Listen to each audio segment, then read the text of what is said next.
LawsMarketplace.com, the site where the tribes unite. Check out fresh Israelite apparel for both men and women, with new items added frequently.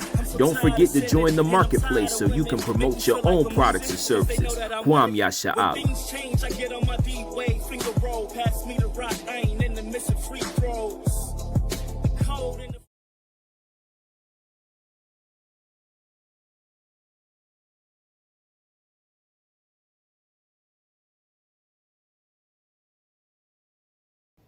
Shalom, family. The soul food topping on tonight is I pledge allegiance to the flag. I pledge allegiance to the flag. Gail, can you recite to me the Pledge of Allegiance, please? Do you remember? I do, but I don't like to say that. I know. I have not said it even when I was still teaching. I wouldn't say it anymore with my students. But I can say it. I pledge allegiance to that of the United States of America, to the republic for which it stands, one nation, under Yahweh, indivisible, with justice, liberty and justice for all. You remember the Pledge of Allegiance? Having to say it, Jonathan? I never said it. Well, I don't think I ever did. I just would put my hand on my chest, but I would never say it. And then eventually I just said, I'm not doing that either. Okay. What made me stop doing it was a lot of little kids in my different classes over the years. It was always one little kid in one of my classes that would tell me he can't or she can't do the pledge because of their religion. They were Muslim or whatever. And I started looking at that, and I started really listening to the words of it. And I started thinking, why are we pledging allegiance to a flag? That's a very good question. For myself, growing up, yes, we were all conditioned in the morning at elementary school that we would stand up when the bell rung, or whenever the principal would come on the PA system, and we would all, start reciting the Pledge of Allegiance. We would stand and put our hand over our heart and face towards the flag in the classroom and lift our voices and recite the Pledge of Allegiance. I pledge allegiance to the flag of the United States of America. This is something that we all were accustomed to. All praises that the Most High caused you to look at that and challenge that way of thinking, challenge that tradition. But too many of us then sought to pledge allegiance to the flag, and even now at sporting events, put their hand over their heart when the national anthem is being, sung, or the Pledge of Allegiance. They do it all the time. But I just want to go over it because when you think about the words to the Pledge of Allegiance, it is something as we as Israelites have no business reciting or, connecting ourselves with. So before I get into the words and start to break them down, I want to go over a couple articles speaking about the history of the Pledge of Allegiance. Wow. Okay. So the Pledge of Allegiance, history of the Pledge of Allegiance. The original Pledge of Allegiance was written by Francis Bellamy. It was first given wide publicity through the official program of the National Public School celebration of Columbus Day, which was printed in the Youth's Companion on September 8th, 1892, and at the same time sent out in leaflet form to schools throughout the country. School children first recited the Pledge of Allegiance this way: I pledge allegiance to my flag and to the republic for which it stands, one nation indivisible with liberty and justice for all. The flag of the United States replaced the words my flag in 1923 because some foreign-born people might have in mind the flag of the country of their birth instead of the United States flag. A year later, of America was added after United States. No form of the pledge received official recognition by Congress until June 22nd, 1942, when the pledge was formally included in the U.S. Flag Code. This official name of the Pledge of Allegiance was adopted in 1945. The last change in language came on Flag Day in 1954, when Congress passed a law which added the words "under God" after one nation. Originally, the pledge was said with the right hand in the so-called Bellamy salute, with the right hand resting first outward from the chest, then the arm extending out from the body. Once Hitler came to power in Europe, some Americans were concerned that this position of the arm and hand resembled the Nazi or fascist salute. In 1942, Congress also established a current practice of rendering the pledge with the right hand over the heart. The flag code specifies that any future changes to the pledge would have to be with the consent of the president. So that's a short history of the Pledge of Allegiance. So we're going to go over it a little bit. Probably going to have to break it up into two parts. But I want to deal with the first stanza of this pledge. Okay, I pledge allegiance to the flag of the United States of America. Like you said, it took for a student to reject wanting to observe or participate in the pledge to say, wait, we're pledging allegiance to a flag? Pledging allegiance to a flag. When you look into the word pledge and allegiance, some synonyms for pledge is vow, oath, promise, bond, covenant. Covenant. Some synonyms for allegiance: loyalty, obedience, devotion. Okay? So, I pledge allegiance to the flag of the United States of America. Or you could say, I make a covenant to obey the flag or the representation of the United States of America. I'm making a covenant to obey America and her ideals. You're putting your hand over your heart and you're swearing, I make a covenant, an oath, a vow to America to be obedient to her ways, her ideals, her beliefs, her convictions, and follow them with a whole heart. With my hand over my heart, I swear to do so. Okay? Let's go to scripture and see why that's a problem, why that's an issue, why we should have never been doing that. Okay? Jonathan, can you grab me the book of Matthew, chapter 5, verse 33 through 37? Matthew, chapter 5, verses 33 through 37. So I pledge allegiance to the flag. I make a covenant agreement with America to obey her, to be devoted to her, and to be loyal unto death. I pledge allegiance to the flag, because the flag isn't what we follow. It's just a representation of the nation that we are under. Go ahead, Matthew 5, 33 through 37. This is Matthew chapter 5, verse 33.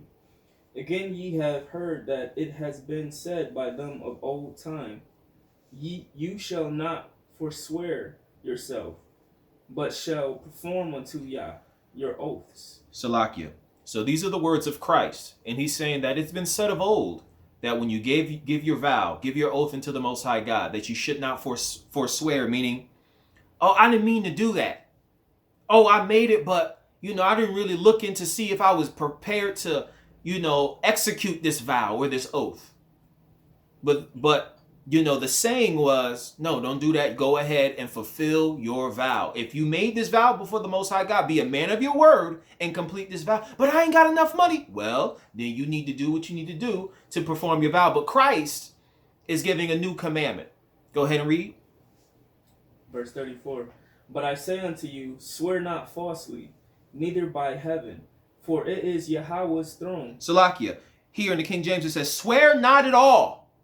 Swear not at all. So when you're swearing, that means you're making a vow. You're making an oath. In the ancient days, our forefathers would make an oath or a vow before the Most High God to do something in order to entreat the Most High God for his goodness. Christ is saying, do not swear at all. Do not make a vow or an oath, either to the Most High God or anyone else. Read. Nor by the earth, for it is his footstool, neither by Jerusalem, for it is the city of the great king. Neither shall you swear by your head, because you cannot make one hair white or black. But let your communication be yea, nay, yea, yea, or nay, nay. For whatsoever is more than these comes of evil. So Christ is telling us, do not swear at all. Do not make an oath or a vow. Let your communication be yea, yea, or nay, nay. Meaning, are you going to be able to do this? Yeah, I'll be able to do it. Or nah, I'm not going to be able to do it. Nah, I promise. Next year, I got you, bruh. Don't swear at all, because you have no power. If you're not sure, then just say plainly, I don't think so. Yes. The Bible says, say Yahweh willing, instead of just, doing it like that. If his will, I will. If not, I'll let you know. But you're seeing here, Christ is commanding us not to swear at all. Mm-hmm. So what is this that we're doing when we're putting our hand over our heart and swearing and pledging ourselves to a flag? What is this? What is this thing that we're doing? That we're devoting our lives to this flag and to this nation, to this land of captivity, to our rulers and oppressors. What is this that we do? Transgressing the word of the Most High God. Jonathan, can you grab me now? The book of James, chapter 5, verse 12. The book of James, chapter 5 and verse 12.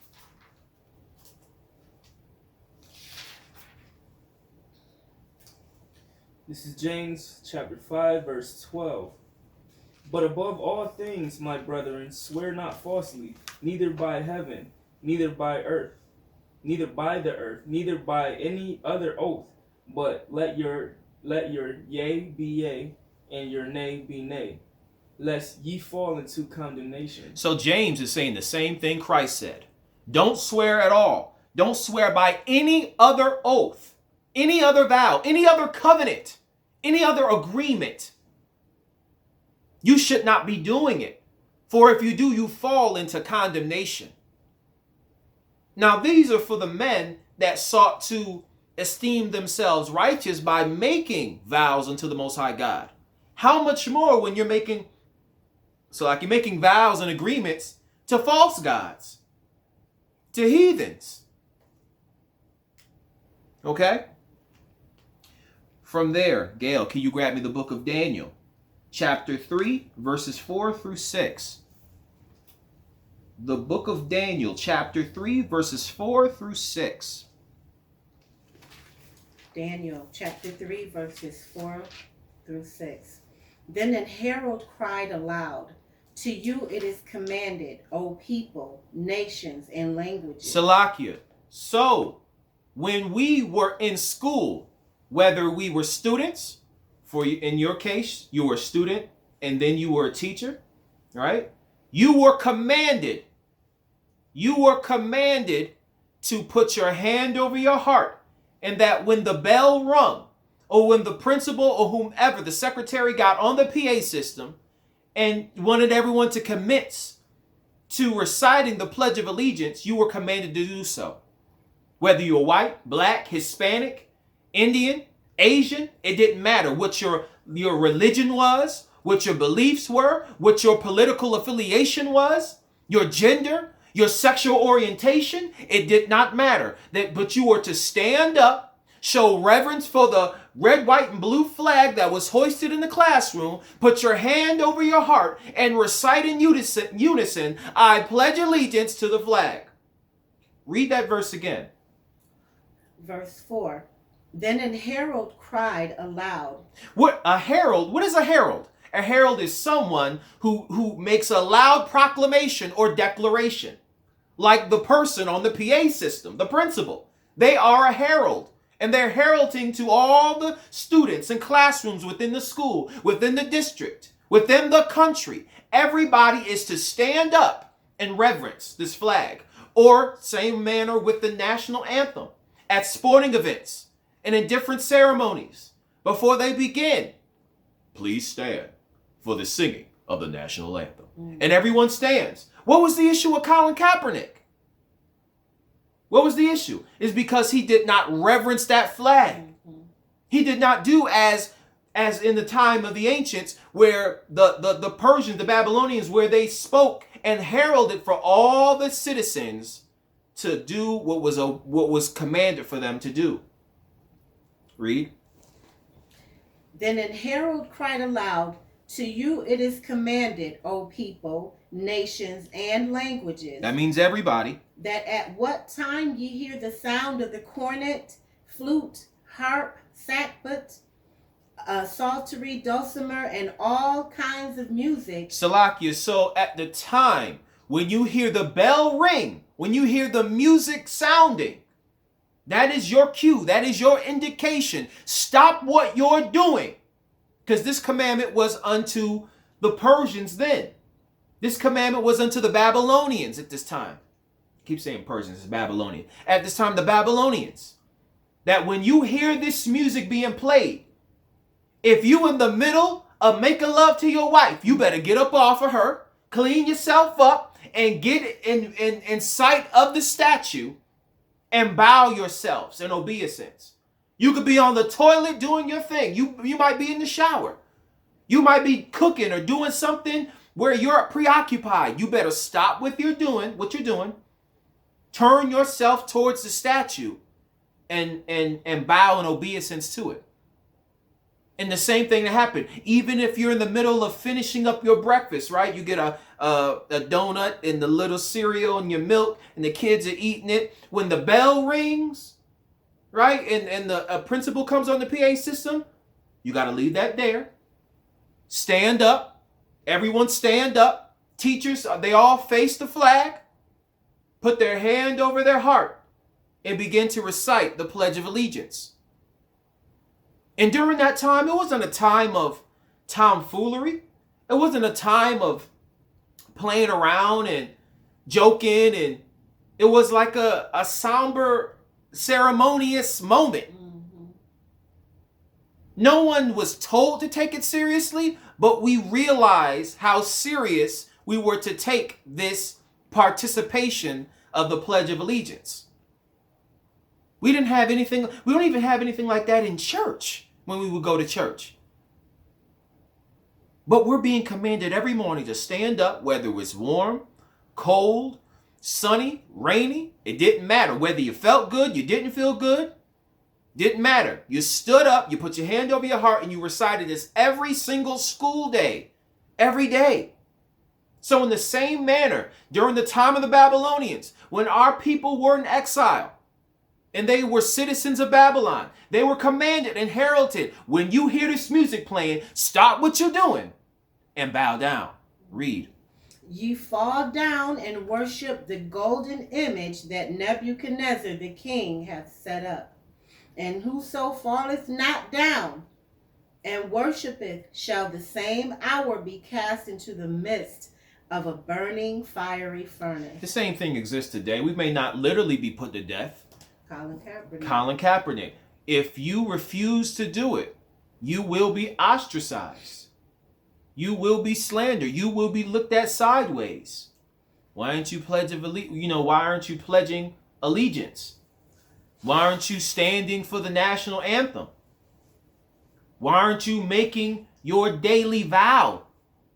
Making your daily oath, your daily covenant to America, to Lady Liberty. This is your duty, your obligation as an American. Mm-hmm. This is to show your patriotism. Yeah. Jonathan, you got to put your hand over your heart and pledge allegiance. Don't you love America?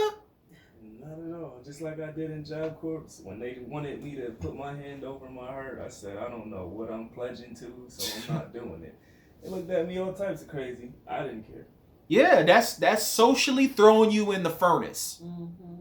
Socially throwing you in the furnace because people looking at you, what's wrong with him? Mm-hmm. He didn't give a religious exemption.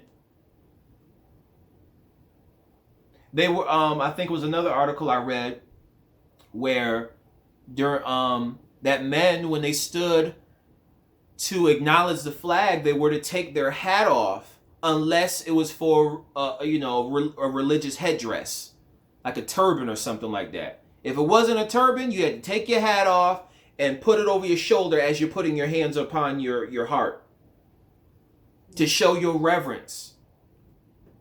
To show your reverence. I was told to do that in the Christian church. You take your hat off, boy, when you come in the house of God. So you mean to tell me the same reverence I show for God, quote unquote, I'm supposed to show for this flag? So it really makes you think, what kind of pledge am I making? A covenant pledge. A covenant pledge of obedience and loyalty to this flag. To America. To America. To the president. To the United States. Mm-hmm. Okay? Was that to 6? Yes. Can you grab me Revelations chapter 13 and 12, please? The book of Revelations chapter 13 and 12. So you see there that King Nebuchadnezzar had a golden image set up, and he wanted everyone in his kingdom to bow down when they heard the music and worship this image. Revelations chapter 13 and 12. And he exerciseth all the power of the first beast before him, and causes the earth and them which dwell therein to worship the first beast, whose deadly wound was healed. Okay, so you see the same thing happening. It's being brought back. Okay, the same sort of evils that existed in the ancient Babylonian kingdom is happening now in the current Babylonian kingdom, and the daughter of Babylon, the great Babylon. Okay, that the image of the beast is being worshipped, is being what's the word I'm looking for? Venerated. Okay? And if you don't, you will be a target.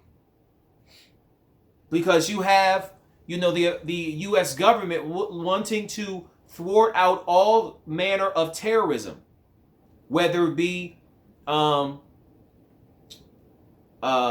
overseas or homegrown terrorism, domestic terrorism.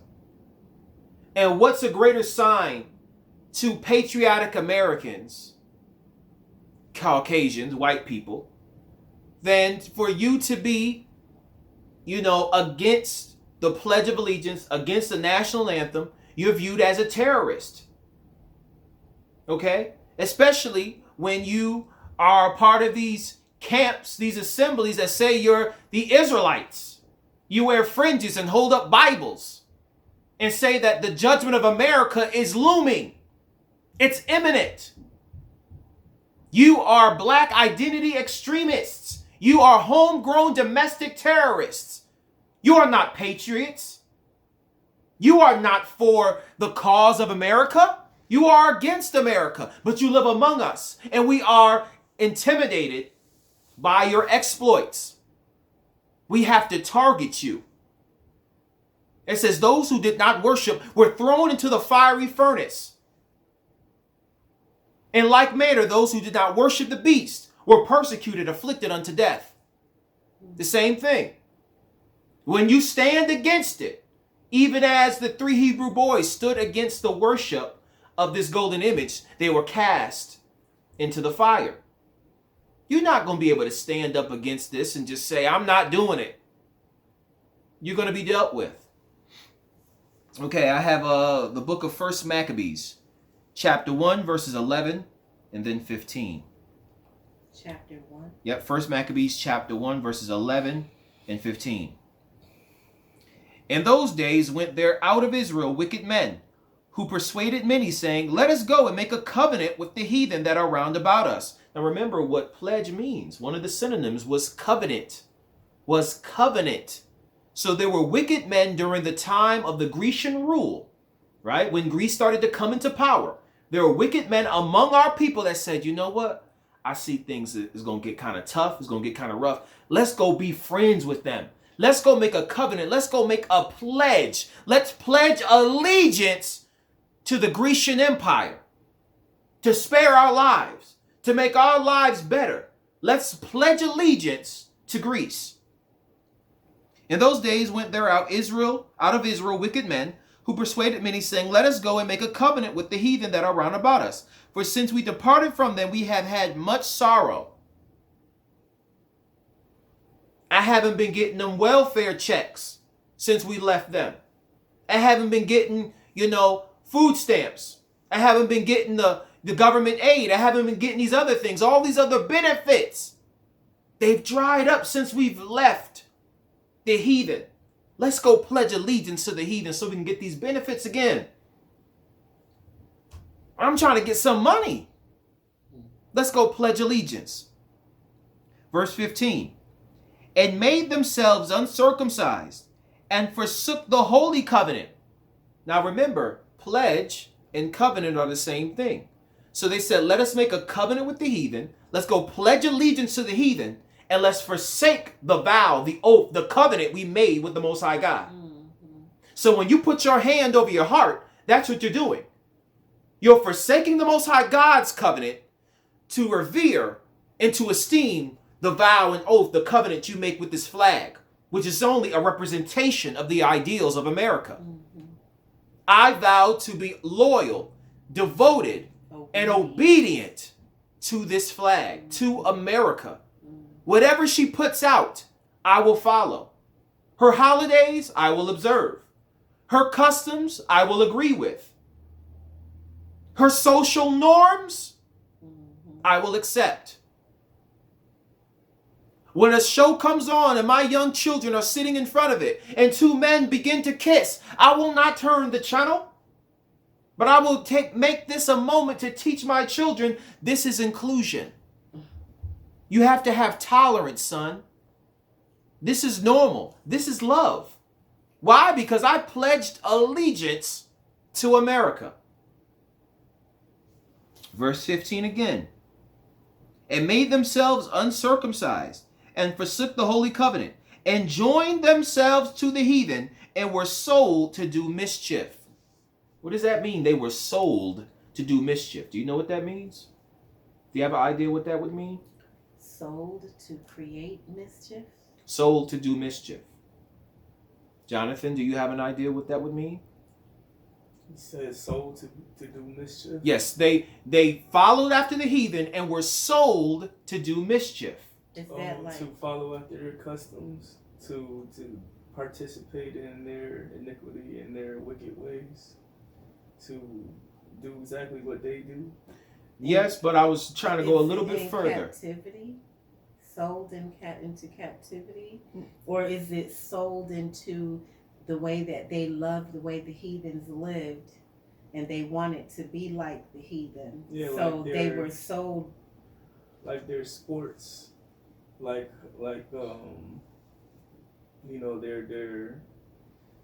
their customs. You both are on the right track. You're saying the same thing. I just wanted to go a little bit further in that when it says they're sold to do their mischief, like there is a price, there is a bounty, there is something that they desire. The wicked Israelites wanted something. Greece held and dangled this golden carrot over the wicked Israelites. And they sold themselves, meaning I'll make this covenant. I'm going to bind myself to you and I'll do it to get that prize. Sold myself to do mischief. Like a prostitute. She sells herself to do mischief. She don't do it for the sex. She does it for the money after the sex. The mischief is the sex, is the fornication. Okay?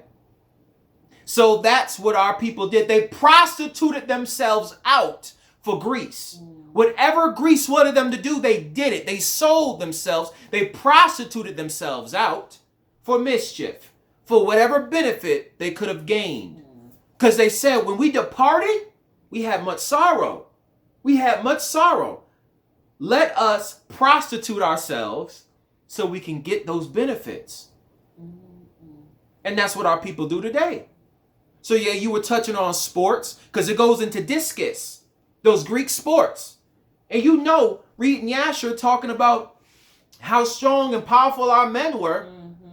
When those Grecians saw the sons of Jacob begin to participate in these Greek sports, Greco-Roman wrestling and all, holding each other and grappling each other and doing all these sports. And man, these guys, they are athletic. They are skilled. They're taking this thing to the next level. And brothers, whenever they get together and start doing a sport where they can jump high or run fast, they're intrigued by it. The high priest, it says in the scripture that the high priest left their office and said, yo, bro, let's go play basketball.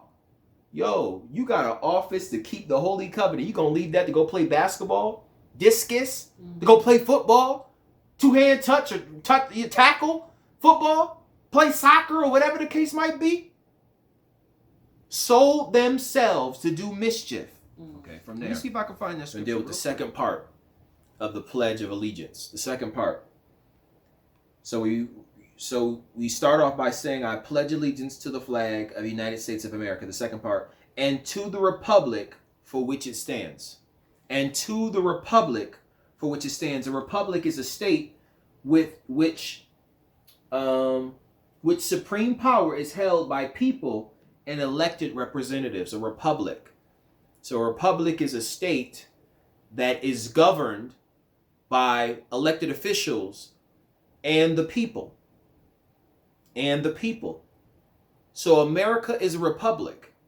But there was another great kingdom that existed, okay, that was also a republic. The ancient Roman Empire was a republic at one point in time. Okay? And when you go into scripture and you look into the history, you see that this nation, America, takes a lot of its inspiration from all the ancient empires, which happen to be the areas of our captivity in the past, whether it be Egypt, whether it be Babylon, whether it be Assyria, whether it be Persia, whether it be Greece, whether it be Rome. America takes a little inspiration from all of these captivities. And Rome is no different. America has a lot of Roman inspiration in its government and the way in which it has oppressed the Israelites as the Romans have oppressed the Israelites. What is it? 2nd Maccabees 4:14. Okay, let's see. Go ahead and read it. That the priests had no courage to serve anymore at the altar, but despising the temple and neglecting the sacrifices, hastened to be partakers of the unlawful allowance in the place of exercise after the game of discus called them forth. Yeah, so the place of exercise, that was the ancient gymnasium. The ancient gymnasium where brothers would be in there butt naked, working out and having sexual orgies and doing stuff. I've always said the gym is the only place where it is socially acceptable to be butt naked around another man. That's the only place. Nowhere else is it socially acceptable to be butt naked around another man and no one say nothing about it. And Yes. When I used to go to the gym, it was always this white woman, old,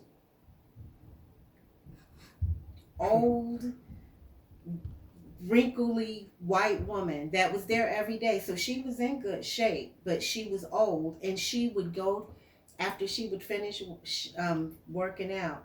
She would always go take a shower and walk slowly around in the locker room. She enjoyed it. Walking around naked, butt naked, not even having her towel around her, and putting on lotion and taking her time, putting on her underwear and bra. And it's like I would walk in, just get into the gym and walk into the locker room to go put my stuff in the locker to go work out. And she would be standing there just as proud or walking from the shower. And I would always look at her like that. Like, this was so disgusting. And I used to want to go and tell somebody to make her put a towel on or something. But yeah, I had the same thing when we would more so go into the pool, the Genesee Valley pool. I would take a shower because they wanted you to take a shower before you get in the pool. Mm-hmm. But I just didn't feel comfortable getting naked. I never felt comfortable doing that. Like, I won't get naked and other people get in the bathroom and we take a shower together. So why am I taught to do that now? That's like it goes against what you're taught. You're taught as a child, when you get naked, the only people that should see you naked is your parents to a certain age and your doctor. That's it. No one else should be seeing you naked. And so that's ingrained in your mind. And now you're forcing me in middle school, high school to get naked with all these guys and be butt naked and get in the shower at the same time and walk around the locker room and dudes is taking off their drawers and flinging it around. And it's like, what's going on? This is crazy. This is bonk. Flinging it around. You know, and in high school, man, they do some crazy stuff. Try to, molest dudes. Like, it was crazy. But again, the gym is the only place socially where the only place where being naked is socially acceptable. But it started here with the Grecians, and our people enjoyed it. They sold themselves to do mischief and say, "Yo, I gotta take part in this. Brothers is butt naked working out. Oh yeah, man, take it off, man." Sold themselves to do mischief like a prostitute would. Sold themselves. That the high priest left their holy, anointed, appointed office and said, "Yo, we gotta go play discus." How does it say there in verse 14? As it called them forth. You got rid of it? As it called them forth, meaning like, oh, go ahead and read it. That the priests had no courage to serve any more at the altar, but despising the temple and neglecting the sacrifices, hastened to be partakers of the unlawful allowance in the place of exercise, after the game of discus called them forth. You know what it's showing me? I'm getting the imagery. We had our brothers who went off first and joined themselves to the ancient gymnasium and discus, and were doing it and having fun. And you can hear the roars of excitement and laughter and mirth that the priests, who for a temporary time were still upholding the laws, they were doing it but hearing the mirth in their ear. And it said they despised it. And it's like, you know how some of us get. We don't want to be the ones not having fun, the ones not a part of the festivities. They could see the brothers butt naked, having fun, playing discus. They said, "Man, I don't want to be in here doing the sacrifices and lighting the incense. Man, what they doing over there? Man, ain't nobody." Took off the mitre, took off the crown, took off the breastplate, took off the ephod, took off the broidered coat, took off their girdle, took off all of the holy garments, tossed them on the floor, and ran out butt naked. "Yo, bruh, I'm about to," you know what I'm saying? That was their mentality. "I'm giving this up. I'm going to sell myself for mischief so I can run after and play discus with these guys." Can I read verse 15 of this chapter? It's really good. It says, "Not setting by the honors of their fathers, but liking the glory of the Grecians best of all." Yeah. So they weighed in the balance. The ways of Moses, Abraham, Isaac, and Jacob, and what we've been taught as a chosen people, or discus in the ways of the Grecians, in the way that they eat, in the way that they dress, in the way that they do things. Let me see. Yeah, I like this. I like this. It sounds familiar. It sounds like something our people do. Keep the commandments of God, or do like America and pledge allegiance to her. "Oh yeah, I got to do this because I got to get the bag, baby." You know, how I can't make no money keeping commandments? I can't have fun keeping commandments? Okay? So, we're talking about the republic, right? And to the republic for which it stands. So, I'm going to read this article on the Roman Empire, which America draws her inspiration from. And it reads, "To all its subject peoples, Rome granted religious toleration as long as they also honored Roman gods." So keep in mind, like you said, when one puts their hand over their heart and they pledge allegiance, okay, this is something that we all participate in. But if you have a religious exemption, you don't have to participate in it. but I would say that many of these individuals, whether it be Muslims or Jehovah's Witnesses or Catholics or whomever it is that stand in opposition to the participation of the Pledge of Allegiance, in some other way, you pledge your allegiance. Okay? Even like as the camps would say concerning the mark of the beast, that they don't believe it's a literal mark, but it's the philosophies that you accept or your hand putting towards it. So even if you don't put your hand over your heart and literally say the Pledge of Allegiance, usually in a myriad of ways, you already are pledging your allegiance to America. When you celebrate Thanksgiving and Christmas and birthdays and all that, you're pledging allegiance to America. When you're going out and protesting with Black Lives Matter, you're pledging allegiance to America. When you get out and vote, you're pledging allegiance to America. When you put more of your time and effort into watching NFL football than serving the Most High God, you're pledging allegiance to America. When you're on Facebook and you're posting stuff that accepts homosexual and transgender movements, you're pledging allegiance to America. When you go out and marry a white woman, guess what? You're pledging allegiance to America. Well, you know, I kneel when they do the national anthem. So what? You still pledging allegiance. Bruh, you talk about you pro-black, you got a American flag on your front porch. You pledging allegiance to America. Don't tell me nothing. I know you probably didn't watch the American Music Awards that was on last night, but they had a lot of homosexuals there, and there was this one dyke performer who had transvestites and men, like it was like a big old white bald dude who had on a little skirt with heels on, no shirt on. It was all leather too, a leather outfit, and he just dancing and twerking, and it's like, yo, they tripping. They got a black dude that's dressed as a female. I guess he was a trans. I don't know what he was, but like all of them was homosexuals in her performance, and it was just gay people all in there. Just, it was crazy, man. Yeah.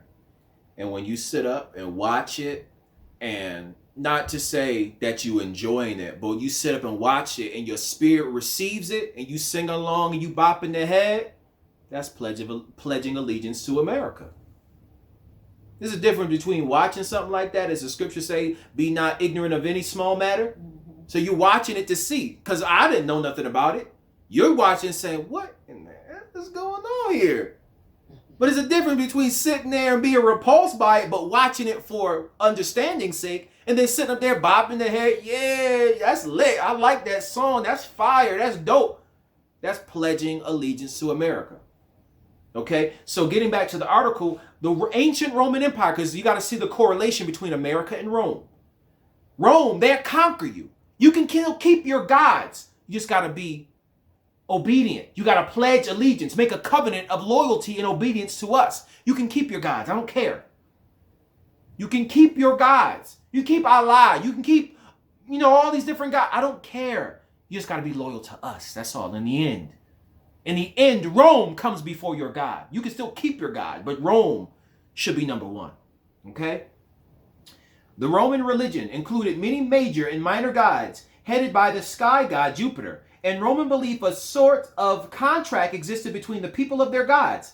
In exchange for the Romans practicing the required religious rituals, the gods would ensure prosperity, health, and military success. So you see, when the Romans worshiped their gods, there was a contract made, a covenant made with their gods. Okay? And that's why they believed all these successes came to them. Like the Romans, almost all the conquered peoples were polytheistic.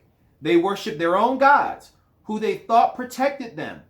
Since they believed other peoples had their own gods, they found it relatively easy to take part in festivals celebrating Roman gods. It was simply a matter of paying respect to the Romans. So it's saying you can have your own gods. When we have these festivals, these Roman festivals, you can have your own variety of worship. It's all good, bruh.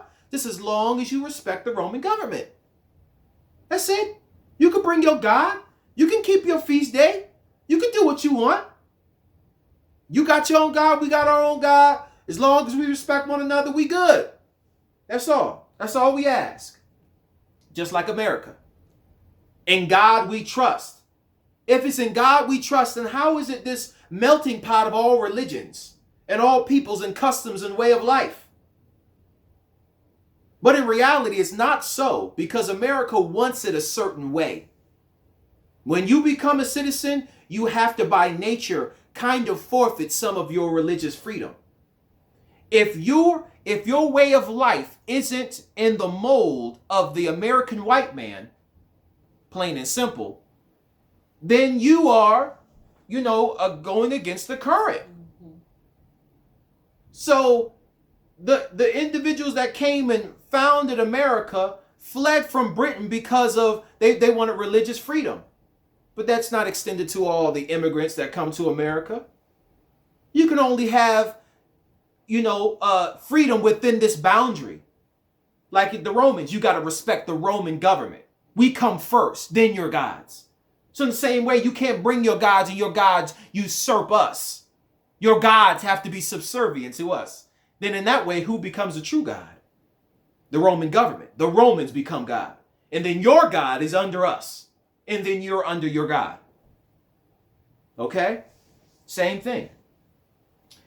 In return, the Romans built temples and made animal sacrifices for the conquered people's gods. So the Romans would go conquer them, but then say, look, you want us to build you a temple for your God? America, building churches and building mosques. I will give you stipends and give you grants for the Muslims to build your Islamic mosque. We have no problem with that. Just don't bomb us. Just don't be against America. And you see a lot of Muslims, where they're patriotic. Like I told you, Somalian tenants at my job. Yeah, they rep Somali. They rep Somalia. They'll have their Somalian flags, and that's cool. If you coming from your nation, I would think you should have some national pride for the country you come from, right? But I would see oftentimes, like one woman had a big old American flag visor in her car window. Like, what? Going to another apartment, got a big Somali flag on the wall. Right next to it, a huge American flag. And I asked the girl plainly, I said, why do y'all got an American flag? Is your father or something in the military? No. Then why do you got an American flag? But their view on America is different. They've sold themselves to do mischief. America's giving me all these benefits. I got to show patriotism. What's wrong with you? In Somalia, they fighting and killing each other over there. I'm glad to be over here in America. Mm-hmm. This is the home of the free. Yeah. What is it? The home of the brave and something? Land of the free, home of the brave. Especially with them getting $3,000 and $4,000 worth of food stamps a month. Okay, in return, the Romans built temples and made animal sacrifices for the conquered people's gods. In fact, at various times, other people's gods became widely popular among Romans. The Romans actually identified the Greek gods with their own. Jupiter and Zeus, for example, were viewed as the same god. When Greco-Roman gods didn't meet their needs, many Romans joined mystery cults from the East. The cult of Isis, an Egyptian goddess, swept the empire at the beginning of the 1st century. The cult of Mithras, the Persian sun god, proved particularly popular to soldiers and useful to the kingdom because it idealized courage. The Romans generally tolerated these cults, but there were exceptions. Crowds celebrating Dionysus, a Greek god associated with wine and drunkenness, grew so frenzied that Rome suppressed the cult for a while. But within a few years, Rome relented and allowed it as long as no more than 5 worship at any one time. You know what that reminds me of? Because you're seeing the correlation between the ancient Roman Empire and America. They just read here that there was the worship of Dionysus, and people would get drunk for a festival, and that the Romans had to stop it for a short period of time, and then they reinstalled it. That sounds like prohibition. American prohibition, where alcohol was outlawed, and then they allowed it after prohibition was over with. Okay? When a priest from the cult of Isis seduced an innocent Roman woman, Roman Emperor Tiberius ordered the temple destroyed and its priests executed. But the next emperor once again permitted the cult. The religions that Rome had the most problems with were monotheistic, Judaism and Christianity, because these religions believed there was just one God. They prohibited worshiping other gods. Their members refused to make offerings to Roman gods to take part in Roman religious festivals, which Rome considered a matter of showing loyalty. These religions tested Roman tolerance. Did you hear what he just said? That when you worship when you partook in these festival feasts, that was showing loyalty. So you don't have to put the hand over the heart and say, I pledge allegiance. When you keep Thanksgiving and Christmas, that is pledging your loyalty to Rome, to New Babylon, to America. I got people now, our people, unfortunately, older black women saying, you know, you have a good Thanksgiving. Come on now. I done told you I don't celebrate Thanksgiving.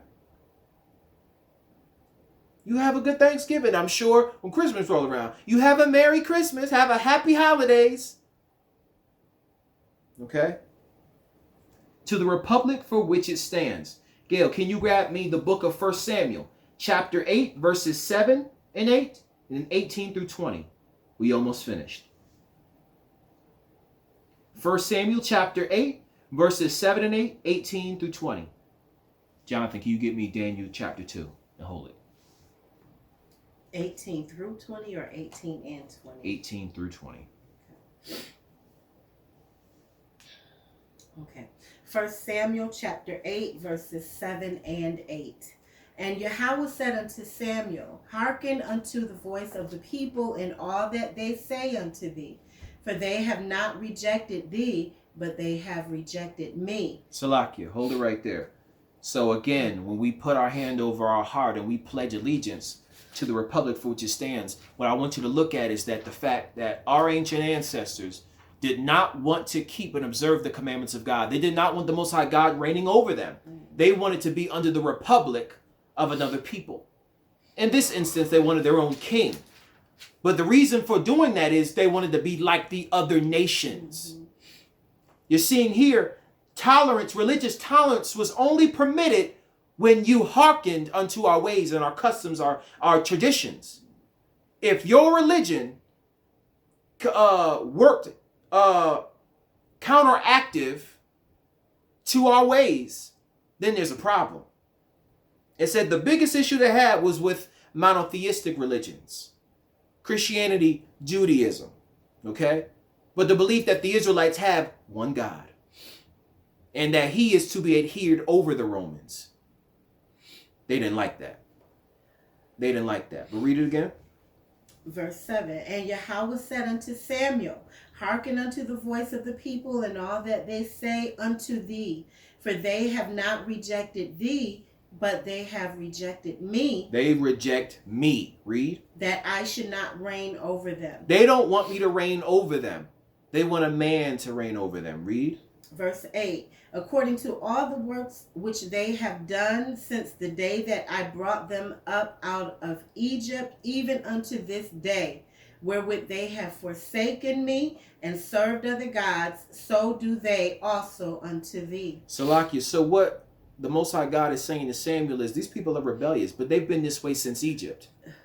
When I sought to bring them out of the Egyptian government, there were many who wanted to remain subject to Pharaoh and his officials and their rules and their policy. They didn't want to do the commandments of God. They didn't want to follow Moses. I'm good right here. I got a nice house. I got my Egyptian wife. You know, they got the Egyptian sports. I can go to the stadium and watch the Egyptians play soccer or whatever. I'm enjoying myself here in Egypt. I don't want to leave to go to the wilderness. Just as rebellious as our ancestors were then, they were in the time of Samuel as they are this day. Okay, verses 18 through 20.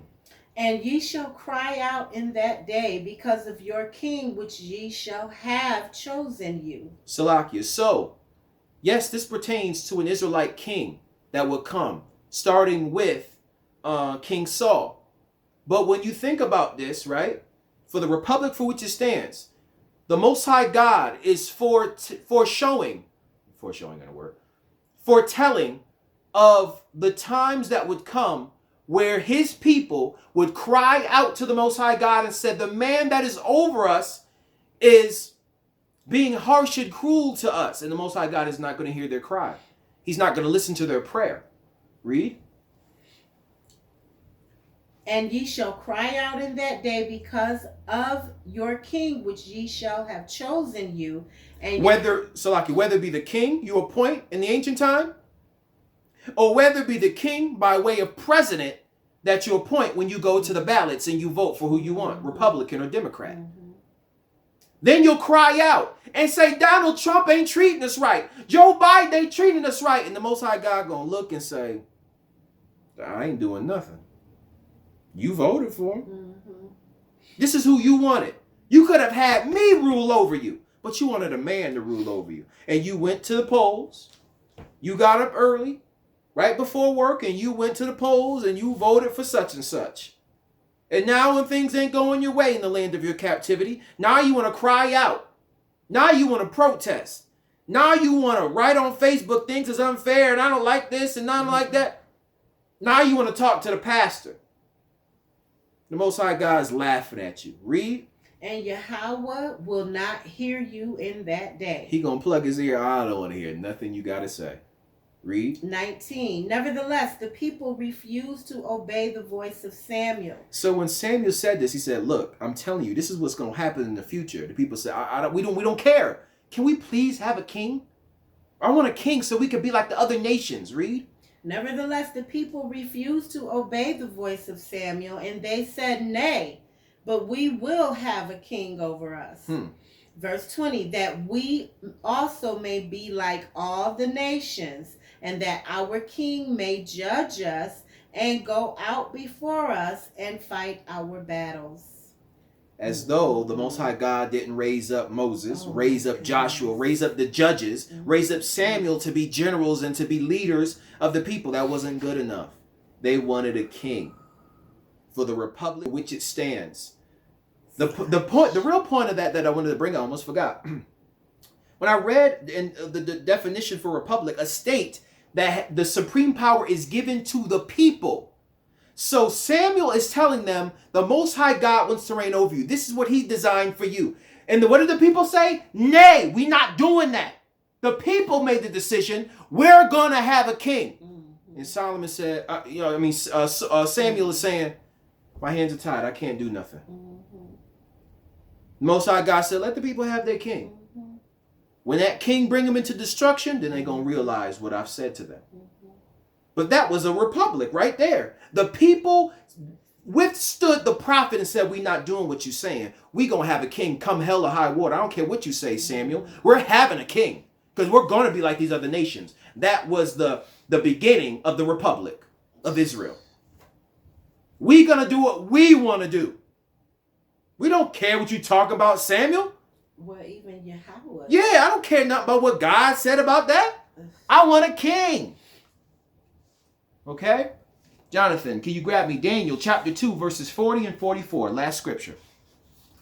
The book of Daniel chapter 2, verses 40 through 44. This is Daniel chapter 2, verses 40. And the fourth king shall be strong as iron, for as much as iron breaks in pieces and subdues all things, and as iron that breaks all these, shall it break in pieces and bruise. Salakia. So this fourth kingdom is Rome. So I wanted you to see the correlation between the ancient Roman Empire and America, because she draws a lot of her inspiration from Rome.